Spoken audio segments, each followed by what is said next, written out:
Hi, my name is Daryl Klassen. I'm a PGA golf professional and I've been teaching the game of golf for over 42 years.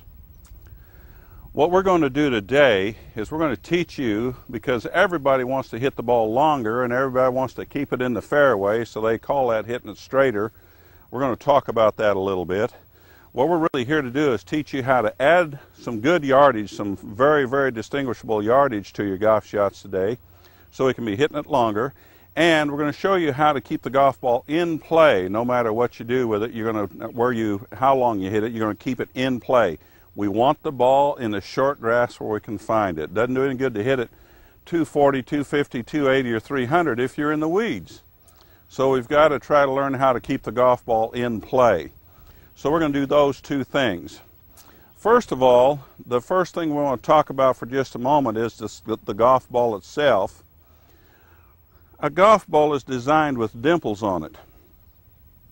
Those dimples are made to create lift on the ball so that the ball rises, and the way we do that, the number one law in golf is the fact that the golf ball has got to be spinning backward in order for us to have lift or flight in a golf shot. So we're always, even with our tee shots, we're trying to get a certain amount of backspin in every shot.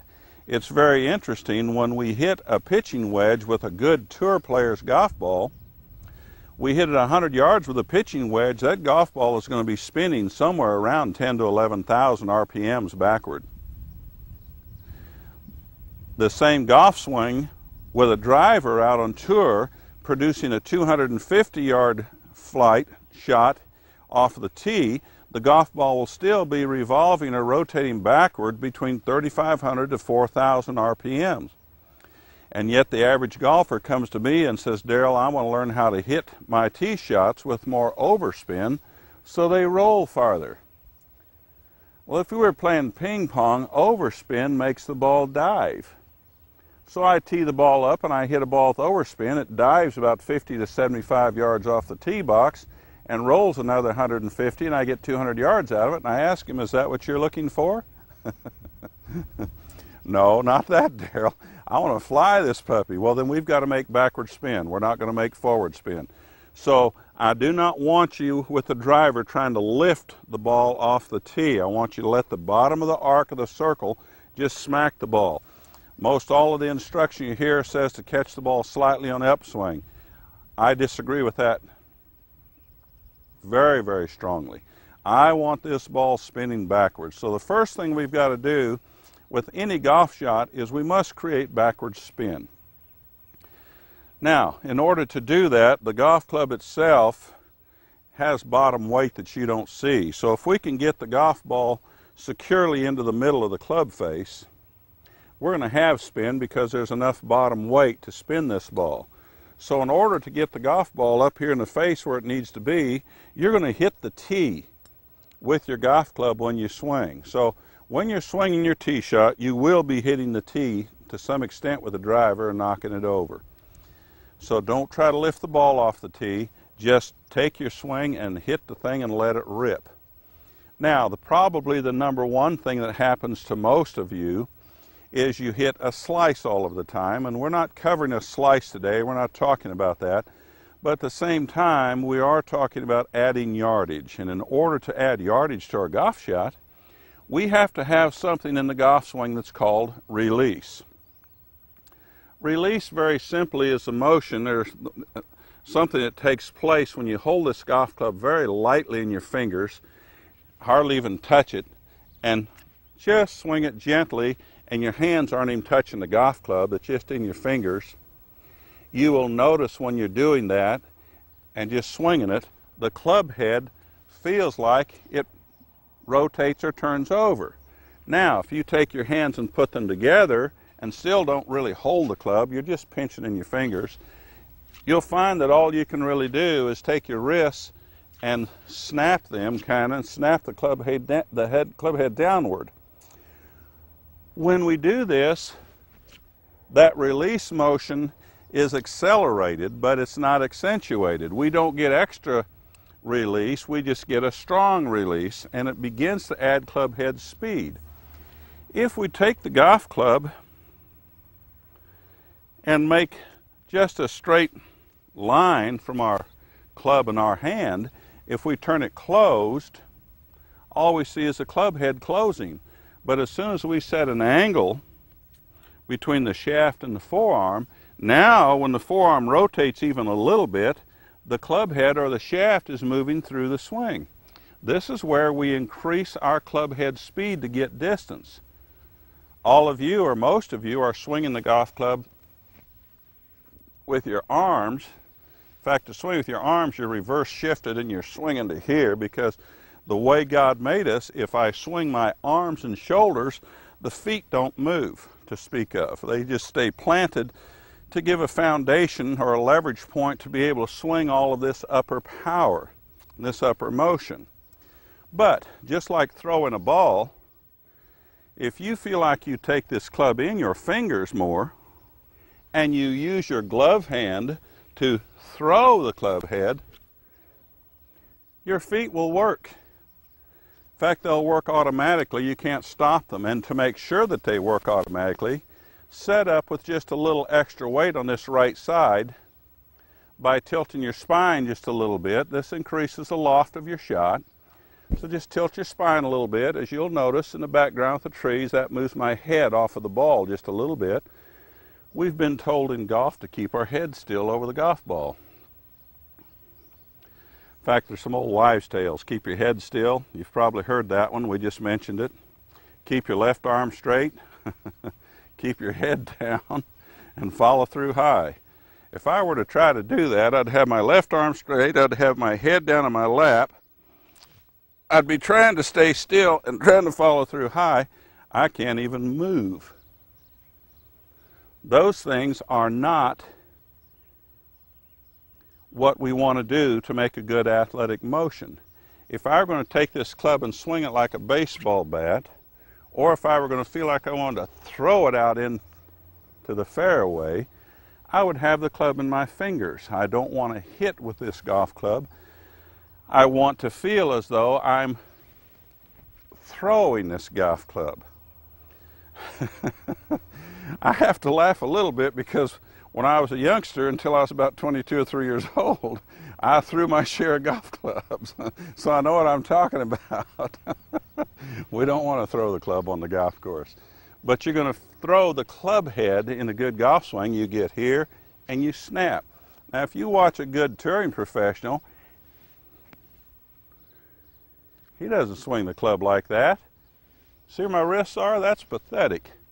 You won't see that. What you'll see is a good touring pro right at somewhere up in here, it doesn't matter where, the wrists set. When the wrists set, they're actually setting upward in order to pound back downward. Okay, there's tremendous leverage in the wrist. So if I take the wrists here and if I throw them vertically, I'm going to probably either break my ankle or break the golf club. But if I throw the golf club at the proper angle with my hands, left hand in particular, if I throw the club with that hand, it appears to you like I've made a golf swing, when in fact all I've really done is feel like I throw the golf club. I've allowed the hand to set, the weight to be on this side, snap the club. The club feels like it flips over. It doesn't flip over, but it feels like it does, just like in a baseball swing. That feeling of flipping over is called release. If your club does not feel like it's flipping over, then you are swinging your arms. And if you're swinging your arms, you are feeling the shaft of the club while you swing. But if you're throwing the golf club with your fingers, you're feeling way more speed and you're getting some feedback that tells you you're starting to feel the club head. That's really important because we've got to feel the club head in order to get the golf club to do what we want it to do. So if I were to take a golf ball here, put it on a little tee for you. I won't say a little tee. I've got it teed up a bit. I'm going to tilt my spine a little bit, which puts the extra weight on my right side. I'm going to snap the club with my hands I'm not going to take a whole lot of time to do this. Holy cow, I should have saved that for the golf course. Jiminy Christmas, that works. Now, when you're watching that, you don't see a lot of motion taking place. It looks pretty fluid. And yet that golf ball was hit at least 230 or 40 yards, and I'm crippled in the hips and knees. It doesn't take much to turn this releasing motion into distance. However, now there's where we start to get our extra distances in the release. However, when we begin to get this releasing motion, we will notice something extremely vital to the golf swing. When I came through that shot, as I got to this position in the swing, the club head had returned to relatively perpendicular to my lap. Okay? Otherwise, it would be square to the target. Square to the target at this point is wide open to my lap. I just gave you a big one. You want to think about that one and study it a little bit, because if the golf club, you've been told to keep the club square to the target. If you take this golf club relatively square to the target and you rotate like you're going to swing a golf shot, now the club looks fairly perpendicular and square to the target, but all of a sudden it's wide open to this line of my lap. There's your slice.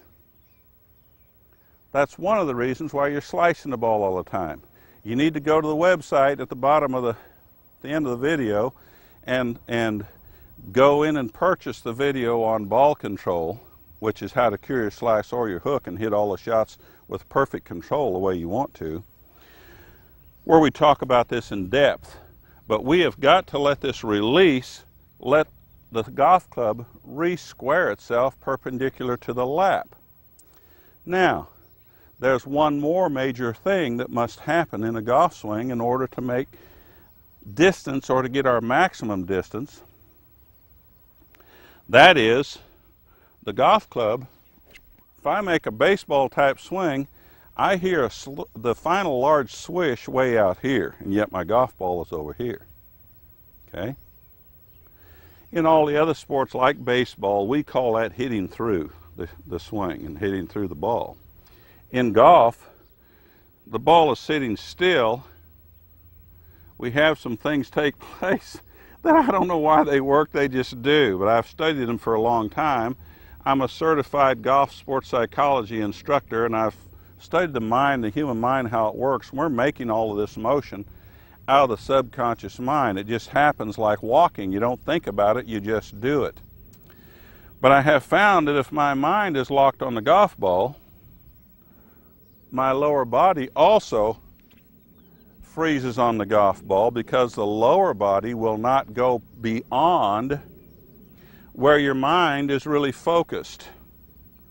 That was another huge point. Because one of the things we've been told all these years is to keep our eye on the ball. When we keep our eye right on the golf ball, we tend to allow the golf ball to totally, absolutely, completely, and just totally consume our focus. When it does that, boom, the lower body stops moving. How many of you have ever said or heard your friends say, "How come my practice swing is so good and then I can't hit the crazy golf ball?" I guarantee you've said that a bunch. We've all said it. The problem is there's some terminology here that is taking place of which we're not aware if you haven't studied the mind considerably like I have. We never try to hit a golf ball. I tell people I haven't actually hit a golf ball in over 35 years, and yet you just saw me make a shot, a golf shot. But what I did was take the club over here with a good left shoulder turn, get my weight on the right side, and just snap the golf club. I happen to have stood the exact distance from the golf ball so that my natural snap of the hands to get this club to whip and flow through the swing traveled exactly where that ball was teed up. You can hit balls with your eyes closed if you learn where that is. And where that is, if you take your club over here and just kind of throw it, you'll notice your arms, whether you're heavy like me or if you're thin like a lot of you, If you just take this thing and throw it, your elbows will sit on your body almost the exact identical place all the time.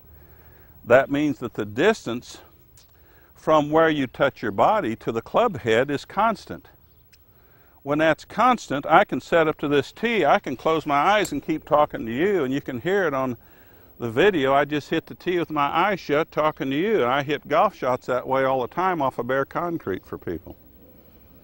They think it's magic. The only magic to it is the fact that I realized years ago that if I use my wrists, because the club is setting the wrist upward here, the opposite of up is down. Up, down, up, down, up, down, up, down, up, down. It's real simple. Once the wrist's set upward, you throw them downward. The golf club just takes off and flows through the swing. You have a golf swing and you don't have to think about it.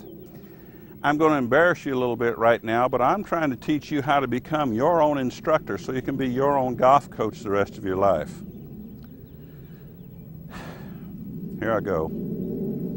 You were born with a perfect golf swing. You were born with a perfect golf swing. You've taken some instruction, you've gone out and practiced the things that you've been taught, and you've taught yourself not to use your natural born perfect golf swing. What a shame. That really should upset you, because when I found it out for me about 35 years ago, it upset me. I was being told and had heard, I've never had a golf lesson, but I had heard and read, keep your head down, keep your eye on the ball, keep your left arm straight, follow through high, and do all the crazy stuff we've always heard. Well, number one, if the head is down, we lose all the freedom. Leave your head up just like it is when you're in conversation. Yes, ma'am. My mother taught me, yes, ma'am. When you make this slight little bowing motion, it's very common. That allows the golf club to drop to the ground. We do not flex the knees. When you take this little bowing motion to set the club down, the knees will simply go from locked to unlocked. When the knees unlock rather than flex, the body can very easily make this turning motion to the target. When our knees are locked, two things happen. Number one, the weight goes onto the balls of the feet, which we've all heard to keep the weight right behind the balls of the feet. That's baloney. Because when the weight's right behind the balls of the feet, the knees stay flexed. I can't turn past there. It won't happen. In order to turn, we have to be up and in the heel on the front side. Go from the arches to the heel. Arches, heel. And we make a natural body turn motion. The left hip goes 90 degrees out of the way. As it pulls 90 degrees out of the way, it makes the right hip just swing right on around the swing. Boom. So we hit the golf shot. So in essence, if this were my golf ball, and I just turn to see where I'd like to go, the golf club is passing the golf ball. It's going beyond the golf ball just in natural body turn motion. I don't have to swing to get it to happen. The lower body's doing it. So if I can get the club underneath this right hip, back in this area, boom, and hit my imaginary point. I originally brought this box to show you that point, but there's just enough breeze that it won't stand up. Bang! Bang! That's right where my baseball swishing sound was, right out there. So in my mind, I am not going for that power point or strong hitting point, fastest club head speed. Boom! I'm allowing my lower body to naturally rotate like throwing a ball and striking that point with right with this corner of the golf club. When I strike it with this front corner toe of the golf club, it's no longer square. It's slightly closed, about 45 degrees, and it somewhat matches this 45-degree turn of the lower body. The club is relatively square to my lap at that point where the club is going its fastest. Now I've hit it long, and I've kept it in play. That's the two things we want to do. We want to hit it farther than we've been hitting it, We want to get some distance out of this thing. We want to smoke it down the fairway, and we want to keep it where we can find it, number two. Both of those will happen when you sit on the right side, smack that toe through to that point, so you've got, bam, that's your true hit of the golf swing. In physics, when I went to college, I started out wanting to become an engineer, so I know what I'm talking about in this physics thing as far as golf goes. In order to transfer the energy of this golf club to that golf ball fully and properly, efficiently, we must be speeding up or still accelerating when we reach the back end of the golf ball. Most of you have heard that most of your golfing career. We still have to be accelerating. Duh. What's accelerating mean? Speeding up. Well, if I'm still speeding up, if I'm still gaining speed and going faster and faster when I get to the back of the ball, then I must be going faster somewhere out here than I am at the golf ball. In physics, that's called kinetic energy, the transfer of energy. We're taking the energy of this golf club, putting it into the golf ball because, boom, we're going to hit to this point beyond. You wouldn't put your money on a boxer that jabs at the other boxer's nose. You want the guy that jabs all the way through the head because he's still accelerating when he reaches the nose. He's doing damage. But in golf, because the ball is in baseball, the ball comes at us, we stride and swing right back past it. In golf, the crazy thing's sitting dead still, and we die at it. We don't go on through the swing. So we've got to learn to be able to see the golf ball and swing past it. That's what the box is for. I like to feel like I'm busting or breaking a box out here. Get a cardboard box, an old club, and just beat the tar out of it with a driver about 3 feet out there. Okay? Now, when we can do that, when we can hit that box or hit that power point, in golf, the true terminology is follow-through. This is not a follow-through, folks. This is a finish up here. When we get to this point in the golf swing, we're at the finish of the golf swing, not at the follow-through. The true follow-through is here where the club is going its fastest. Okay? So we've got a couple of things that we must be able to do if we're going to add some yardage to our shot and keep the ball where we can find it. We've got to station ourselves on the right side, so we've got 70 or 80% of our weight here, because most of you are going here in the backswing and your weight's on the left side. Now you've got no driving force at all. So get back here like you're going to throw this thing away and snap it like you're throwing something. We'll add a tremendous amount of club head speed. Don't worry where it goes, because you can teach yourself how to get this club head here in a matter of time if you're willing to give it a go. So don't get too locked up in everything. Get into a comfortable position, tilt from the hip or waist, work. Snap the wrist down and through. You've got a long golf shot. Now, I told you before, I'm fairly crippled up. That ball still hit fairly decent for a crippled old man. It's at least 240. I used to hit the ball over 300 without a lot of effort. But the wrists make the motion, and we've been told to quieten the wrist. Quiet wrists. The wrists go up and down. What instructors should be telling you is quit making the wrists go back and forth, sideways, like slapping or patting. Okay? The average golfer gets right here, and that uses the right hand to slap or accelerate the club sideways through the swing.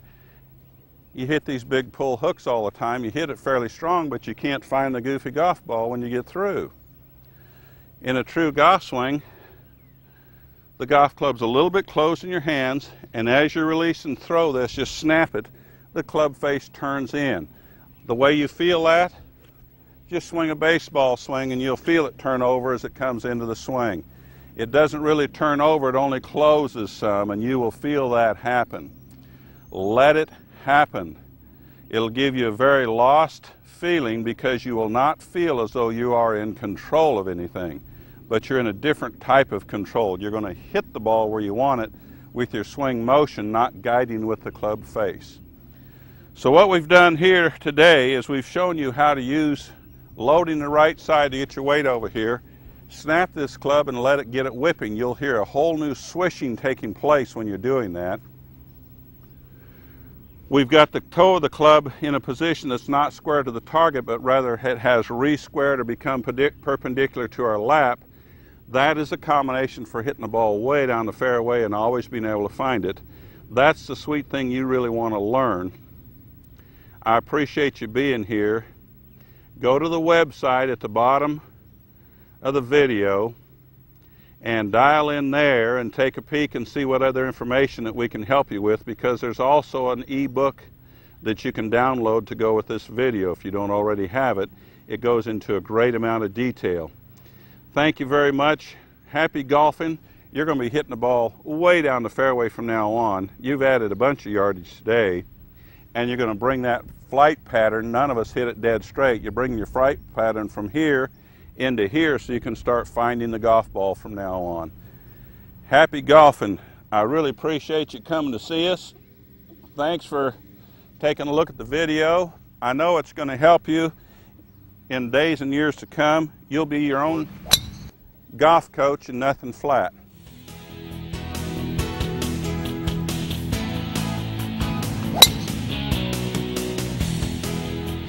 I like that one.